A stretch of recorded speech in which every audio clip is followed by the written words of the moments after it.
Hi, I'm Nikki and this is my podcast Come to Mind. Today I've got a really special guest with me. His name is Nicholas Hazell. I've only met him recently, but I would really like to call him a good friend. And I'm really excited actually that I get this opportunity to learn more about you, Nick. So I'm going to give you the floor and let you introduce yourself a little. Don't let me introduce myself for too long, because I love talking. Yeah, thank you for inviting me onto the podcast today. Quite excited to have a conversation with you about it. And as you said, yeah, we haven't known each other that long actually, but consider you a good friend already. So yeah, it's great to have a conversation with you today. So. No, lovely. So do you want to give me a little bit of a background, maybe a partly personal, partly work background, so that we can figure out what you do now? Yeah, of course. I've spent past 12, 13 years working in mental health. Specifically, I've worked with the Priory, which just for reference is the largest provider in Europe for mental health. Worked with them, worked my way up to their business development to kind of director. And yeah, about a year and a half ago, luckily it wasn't last year, the March before, I decided to go out on my own. I just thought I'm much more effective going out and providing kind of one-to-one business development with therapists, psychiatrists, bigger businesses, but nowhere near as big as Priory. And I work across the spectrum. So yeah, I've got, I work in addiction, I work in eating disorders, I work in general, I work in child and adolescent. And yeah, my job really is to network people and grow their businesses. And from a personal point of view, I even forget my age sometimes nowadays, because it's my birthday. Now it's my birthday quite 3 months away yet, but I'm 34, wife and 2 young twins. And I live over right next to Gatwick. I think is the easiest place to say it, because the planes used to land just over there, not far from here, but obviously they're not landing at the moment. So yeah, that's me. Cool. How did you get yourself involved in mental health?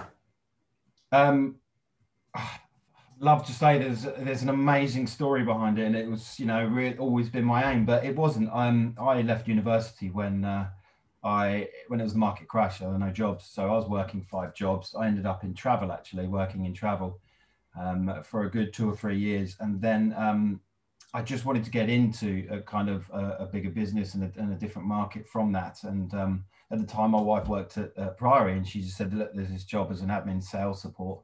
Why don't you give it a try? Start at the bottom and work your way up." So yeah, then I got the job and moved over into mental health, and yeah, the rest is history. I should have followed this route. I think it's kind of a bit of a given, because my mum is a mental health nurse, my sister is a criminal psychologist, my brother is a social worker, works a lot with mental health. So it's very much in our family, and my dad as well was a nurse. So yeah, I kind of fell into it, but I think there's kind of a good kind of happy accident there, really, because I think it was supposed to be. It sounds like you didn't really have a choice. Actually, never mind, just meant to be. So, does your wife still work at the Priory? No, she doesn't. No, she's working for herself now. She's not in mental health. She was in the legal team at Priory at the time. So yeah, she now works for her own business within law, which is something I don't understand at all, and I'm not going to pretend that I do. So I nod my head. Sure. And like mental health passion now, or just job? No.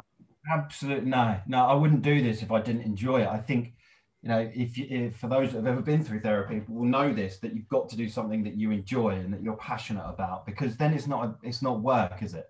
And, you know, don't get me wrong, the elements of all work is all the stuff behind it where you have to do a lot of admin and all that kind of stuff that I don't like. But no, I love mental health. I think in the last 5 years, it's come on so much into the public consciousness compared to where it was before. And you know what? People aren't ashamed of it as much as they were before. There's such a stigma behind having a breakdown or depression or stress or anxiety. No one ever wanted to talk about it. And I feel come on so much now. And the reason why it's come on so much is because people like myself and yourself are willing to talk about it and be open about it and be passionate about helping and making a difference. I don't work on the kind of cold face, so to speak. So I'm not directly with the patients, but I want to be able to make a difference. So, you know, I love growing new services. I look at areas in mental health and see which is lacking and see where we can grow services and do that. So, it's a passion for me. I love it. It's ever changing. There's so much to it. There's addiction. There's depression. There's so much scope behind mental health that you can never really get bored with it, can you? No, and I think especially now that we're going into, I think, the next phase of the pandemic, which is the mental health aspect of it, absolutely not going to be boring. And I think that more and more need for it is like becoming evident, obviously. I think let's look at the positives of COVID, because we all know the negatives. But for mental health in itself, corporates have had to invest massively because they're responsible for these people at home now. And people at home are starting to realise their moods and their behaviours, because you can't hide behind it with your commute. You know, if you wake up in a bad mood, usually you can get rid of it on your commute, and you go to work and you see people and you can kind of get out of it. But now, because you can't, you have to face your stress, your anxiety and your depression, and you have to deal with it, because my commute is from my house 4 yards to my office out the back door. Whereas it used to be an hour and a half commute every day into Harley Street. So I think it's the positives of it are that people are much more aware, but at the same time, and it's my personal opinion, there is a pandemic coming of mental health. Absolutely agree. I don't think anyone would deny that, and I think everyone can relate to that in some way, because we all have gone through a kind of range of emotions mentally over the past year. All of us have. We've all been scared. We've all been happy. We've all been sad. We've all been nervous, depressed, stressed. You know, all of us have. So I don't think anyone can deny what I'm saying there. But interestingly, yesterday I read an article, a huge study that's been done on COVID and mental health, and 1 in 8. The study was done in 250,000 people, and 1 in 8 within 3 months have reported a serious mental health problem after contracting COVID. Serious being psychosis was one of the most common. So, you know, the study's amazing, and I can dig it out for you and send it. I'd love that, and I'd love to be able to share that. Yeah, and it's a huge study. It's 250,000 people, and they also compared it to influenza and other types of flu, just to give it legitimacy. And it's completely different. It's 30% more than influenza or anything like that. So this isn't just a kind of a random kind of stat. This is something that's in there, and yeah, 1 in 8 is huge for psychosis and severe depression and developing mental health problems. It's terrifying, but it also means that we've got to deal with it. We've got to help these people as well, haven't we? Absolutely. You know, we talk about, you know, sometimes God does for us what we can't do for ourselves. And I think that this has kind of jolted the world into saying, like, you've got to do something. You know, you can't, it's not just for the few that have the problems that are willing to talk about it, and then we'll stick them in a treatment center, a psychiatric center, and they need to deal with their problems. This is now like it's in everybody's faces. It's really like we can't hide from it anymore. There's no hiding from it. And at the same time, there are problems with, you know, let's look at the kind of problems around mental health and being the isolation that we have. And, you know, if you only have to look within the addiction world, let's say, people, are they becoming more addicted at home, or are they becoming less addicted at home? I'm not a clinician, I'm not going to pretend to, but from an outside perspective looking in, a lot of people that would go to the pub or drink at lunch or drink at dinner, they can't do that because they're around their family all the time. They're always at home. There's less chance of them doing that. Drugs wise, it's probably harder to get them at the moment as well. So I think from an addiction perspective, I think the addiction is still there, but they have a support structure behind them. Certainly with eating disorders, you know, one of the big things is making sure that whoever has it has someone supporting them every time it's breakfast, dinner and lunch. And actually, because you've got that support structure there, I think that's very helpful. So there are the loneliness element and the issues that have come up behind it are quite interesting, because will we see more addicts after lockdown? I don't know. Will we see less? I don't know. I don't think anyone knows yet until we start to kind of move out of lockdown. But I certainly think there are going to be a mental health wise of things. People are going to be much more keen to focus on getting better and looking after themselves. So it's the proactive side, and that's what we need to be with mental health, isn't it? Absolutely. We've got to be proactive to stop that depression setting in. You know, getting it as soon as you can and noticing it and doing stuff about it, and keeping physically fit as well. Is a huge part of mental health as well, isn't it? For sure. You know, like first of all, here in South Africa, I think that there's a highlight on addiction. Actually, I don't think it's worse, but it's more like in everyone's faces as well, because we've got the prohibition of alcohol right now. So people are brewing their own alcohol. They're like buying illegal alcohol. You know, we come from a serious drinking culture here in South Africa as well. And just the levels that people are prepared to go to in order to get hold of alcohol is like, for me, you know, that's addict stuff. You know, this is not like, okay, well, I can't get it, so I'll just live without it for now. This is, you know, the extreme. Yeah, and I suppose it's quite rare that, you know, the alcohol ban, I think you must be one of the only countries that are doing it. I don't know. But the implication of that, it breeds the black market. People are going to find a way to do it. I think someone, I can't remember who it was, but I read the other day, made a very valid point that, you know, the off licenses are still open here, but gyms aren't. And, you know, they're allowing people to still go and get their drink and get as much of it as they want, but they're not allowing people to go and keep fit. And I understand the differences in terms of a gym and breathing and sweating and all of those kind of things, but there are ways. I've seen gyms now that are brilliant with protecting people from COVID. But, you know, our government don't seem to be focused on that too much. You know, they keep the off licenses open, which I can go now and buy 200 beers if I want, or vodka or alcohol, whatever. So we have that side of things, but you guys have completely kind of the opposite spectrum in that, you know, if people want it, they'll find it. But absolutely dangerous as well, isn't it? Because you don't know what's in those drinks that people are making. You get anything wrong with ethanol. Well, we've had, you know, people make jokes about it because you can't find a pineapple at the shops because everyone's using them to make booze. But like, people have got really, really sick. They don't realize the high alcohol content of the stuff that they're making and actually getting like really ill. And for me, it comes back to that thing. We focus on the problem and there's not enough energy and attention on the solution. You know, it's like, we need to do something. The solution of like having to live a balanced, healthy, holistic lifestyle is where the answer lies. And we're saying, no, we're going to focus on the problem. You can't have alcohol. You can't go into the gym. And we're missing out on like this really important opportunity now, I think. Is to educate people much more. You know, education is key on all of this. You know, certainly when I grew up, we were never really taught about nutrition. In fact, we weren't. We weren't taught, we did sport. Sport was always a big part of our curriculum, but we were never taught about understanding your body, knowing what your body needs, the different in nutrition, the things, you know, eat 5 a day, we're always told to drink milk. We didn't know why, we just did it. And there's no education behind it. And I think now is such a perfect time for people to be educated on looking after their physical fitness as well, because that will also help mental. I know personally from running, I was doing running every day up until the last few weeks, and just cleared my mind every day, but also kept me fit. And also the doctor said, you know, I've just come back from having a severe reaction to COVID.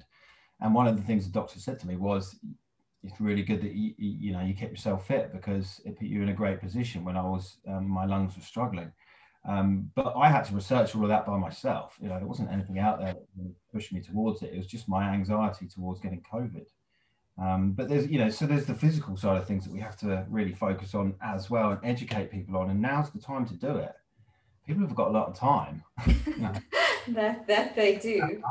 You know, we're all sat at home, and of course there's you know, like the weekends, for example, you've got the children, etc. But I think more education needs to go into the physical side of stuff, and it will help the mental side of stuff as well, won't it?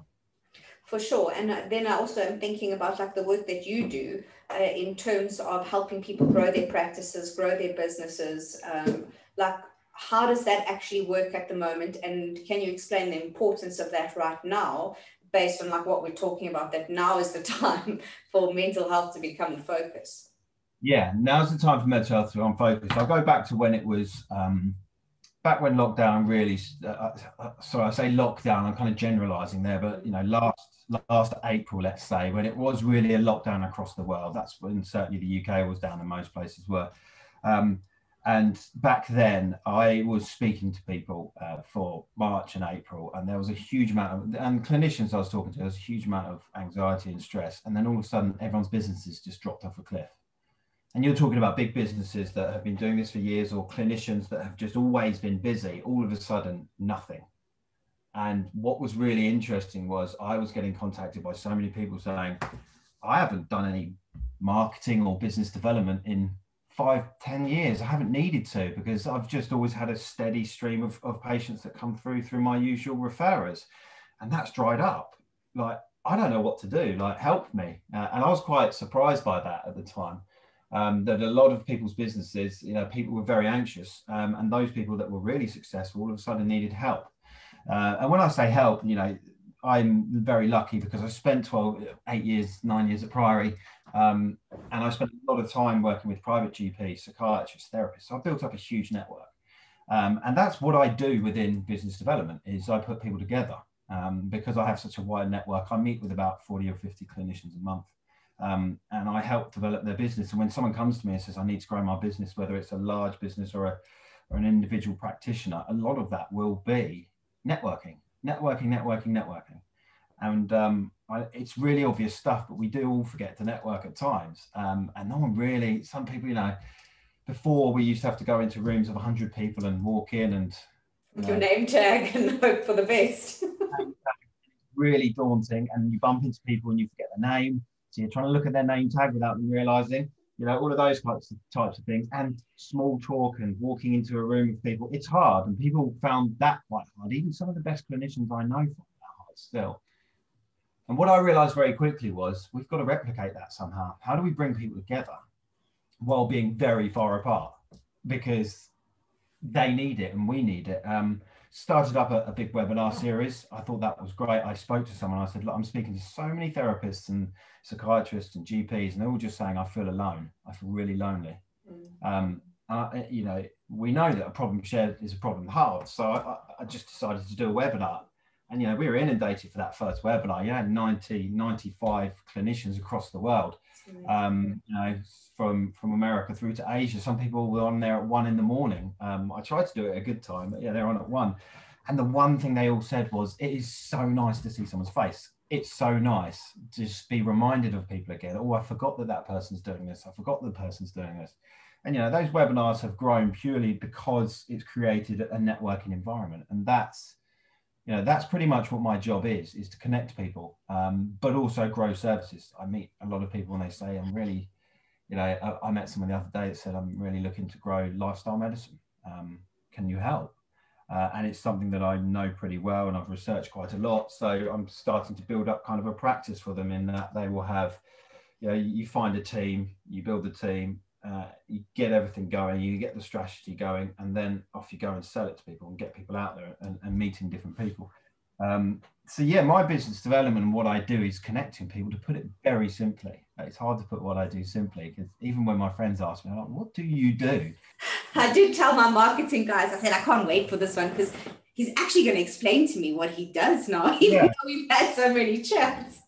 My wife doesn't know what I do. And you know what? Because sometimes I just like to really say, I sell mental health. And they're like, how do you sell mental health? And I'm like, okay, that's probably the wrong thing to say. But I try to put it in layman's terms, because otherwise, and I also, as you can see, talk a huge amount. So I just say, I sell mental health. But I'm a business development specialist within healthcare. So I do everything from strategy, starting out businesses, to doing research, market research, everything through to delivering it face to face, out with the GP. So when I meet with someone, I will talk across the spectrum with them. So I'll ask them, I don't have a direct sell, because in healthcare, that's not how you create relationships and build business. You build business on trust. People refer to people they trust. GPs refer to psychiatrists they trust, but also they're referring people who's been their clients for maybe 20 plus years. So they've got to know them. They've got to get to know them, and they've got to like them. And that's what I do. So, I'll go and see a clinician. I'll ask them how, is there any areas they're struggling at the moment? And most of the time I'll say, struggling to find a therapist that does this, or struggling to find a program that's good for this. Then I connect people and put them together. And so that is my day-to-day job, selling mental health. I like that. I consider myself selling mental health too. So but it just doesn't sound right, does it? Sure. It sounds so flippant. I sell mental health, and everyone always, I should have learned. Everyone always goes, "What?" I'm like, "I don't." Sure. And tell me something else that you and I have spoken about as well. What is your like projection around, I suppose, the new normal of how this is going to work in the future? Are we going to be staying behind screens? I mean, I love your webinars and I love being able to chat to you even though you're far away. And I love being able to work with my clients. I find a lot of my clients, even though I am offering some face-to-face, are preferring behind the screen because, you know, it's almost they're in like their own comfort zone. They're in their house. They don't have to worry about traveling where they need to go. It's just relaxed. And we're taking away one layer of protection, and they can actually like drop their guard on the other side of the screen. I'm experiencing it doesn't work for everyone, but for a lot of my clients, that's what I'm experiencing. So I want your projection of how this is going to work going forward. Yeah, I mean, I'd love to project, and I think I can be confident in my projections, but I remember saying, I'm really hoping we can do a networking event in December. I remember saying that last May, and we didn't get there. So I don't like to project on COVID, so to speak. But what COVID has done, there are a huge amount of positives in the future for this business. It's moved clinicians to the 21st century. You know, I would see GPs, I would see psychiatrists that still, you know, they write everything down and then they have to pass it to their medical secretary that then has to type it up. You know, they don't do any technology. They never have. They're old school. And it's forced them to go online, which is a good thing because it means that they're flexible. And actually, once they've done it, they're much more flexible. They have a much more flexible working pattern, but they've been very much stuck in their way. So it's the first positive is that it's moved the industry up to where we should be. We should have been here 10 years ago. You know, the internet's not enough. So it also means that clinicians are much more accessible. Now, is that a good thing? I certainly feel that I actually working at home than I would going to meetings. You know, if I travel in for a meeting, it's an hour to travel in. I have the meeting and then I've got half an hour right up after it. Then I've got another meeting, you know, so I can only do a maximum of 4 or 5. At home, I could do 10, 12. And people go, oh, can you meet me at, 8 in the evening? And I can't say no because then, you know, I'm at home. I haven't got anywhere to go. So I think a lot of people are struggling with that and boundaries have had to come in from that. But I did a poll and okay, yeah, it was only 100 people, but it was clinicians across the world. And that was done back in May. And June when we started to kind of come out of lockdown a bit, and people said no, 70% of their practice would still be online for the foreseeable future. Only 30% that said that they would move back to the old way of face-to-face. I did it in December, only 5 months, 6 months later, and 80% of people said they wanted to go back to face-to-face. Now take from that what you want, because it's a small selection. It is clinicians. Gives me enough to kind of reassure me in my opinion of where the business is going.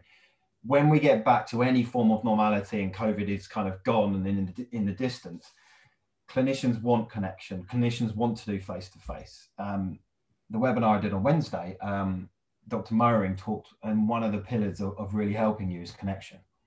And as much as we can have a great connection on this, it's not the same as face-to-face. I saw my neighbor yesterday. He clearly did not have time to talk to me. Couldn't let him go. I just wanted to talk, just wanted to talk.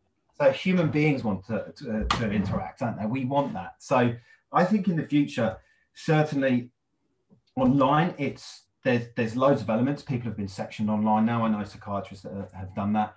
A lot of people have moved Mondays and Fridays to working on there. I think technology-wise, it's going to drive the technological revolution within healthcare. And I only think that's a good thing. You know, we only have to talk about things, the communities that you can create online, for example. The AI, I went to an AI webinar Tuesday.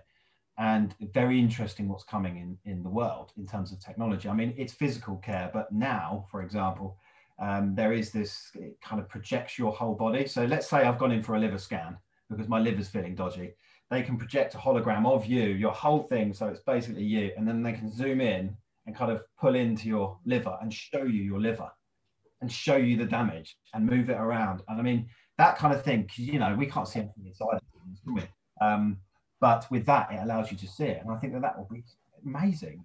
But it's also meaning that they've done a lot of work in Africa, so they've got a computer in Africa, and all the villages can come to this computer and have a consultation with a healthcare professional.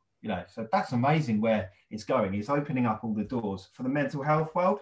I think it's only going to help grow it. I think it's going to make it much more accessible to people. It's hard at home because the person causing the problems could be in the room next to you. And that is a problem. But in the addiction world, a lot of clinicians have said that you can't breathalyze people, so you don't know if they're coming in drunk. You can't do any of that kind of thing. So a lot of clinicians will want to move back to that way of one-to-one still, bricks and mortar, and rehabs, absolutely. But there is that 20%, and I think that's just going to grow and grow and grow. Online care, daycare online, rehab online. People have been doing it for the past 12 months because of COVID, and you know what? Some really good success rates. It's not going to change the addiction world, but it's going to become of it.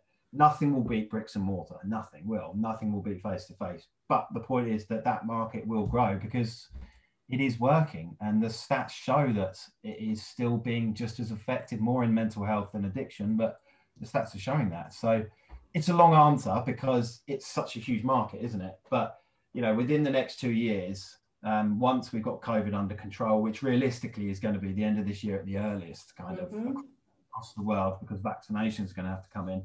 I think next year is going to be the kind of year of mental health and growth, and technology is going to play a big part in that. I think that's the big thing in the next year. Technology. Yeah, so I certainly am in that field where I am having great success running outpatient online.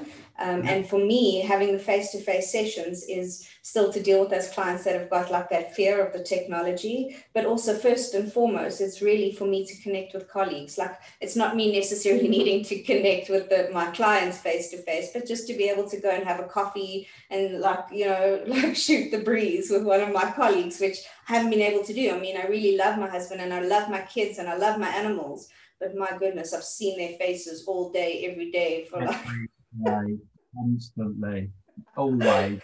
Like you say, it's no disrespect, but I just want some human interaction. Correct. I always say, the pub, and the pub exists because people go there and they just want to talk. Okay, there's the drink there. A lot of my friends go now and don't drink, or 0% alcohol. We need that. We just need to go and blow off steam, don't we? And there is this epidemic of divorces. I deal with a lot with lawyers. And lawyers at the moment, people can't, people can be thrown out of their houses, but you can't go anywhere. No hotels are open. So people, and obviously 24/7, there is a big problem there that's only going to grow. These lawyers I speak to are inundated at the moment with divorce proceedings. It's another level we haven't even thought about. Why? See why? You're not supposed to spend 24/7 with anyone. No. You're supposed to have a break. That's why I like the fact that I now have this office, because I can come outside and start my day and hide from the kids, even though they can run up to a window. We won't tell anyone that, even though we're doing this on a podcast, and they may totally have access to that. On a podcast. So we're running out of time. I just wanted to say, I love talking to you. I've said it to you many times. I feel energized after I speak to you. So I'm very grateful to our relationship to be growing and to figuring out how to help people on a mass scale. I'm super excited about that. Yeah, me too. And I think you and I can definitely go on that journey together. We do the same thing. We sell mental health. But we both believe in making a difference for people and helping people.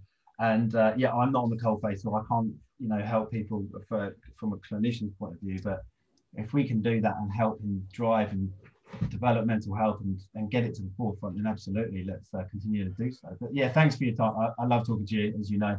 I love talking. Thanks for your Now you're going to have to go back and spend time with your family. And probably breathe as well, because and that too. A lot, and I think my lungs are going to start hurting from the COVID. So, well, thanks for putting yourself out there. Appreciate it. Thanks, Nick. All right. Have a good one. All right. You too. Bye.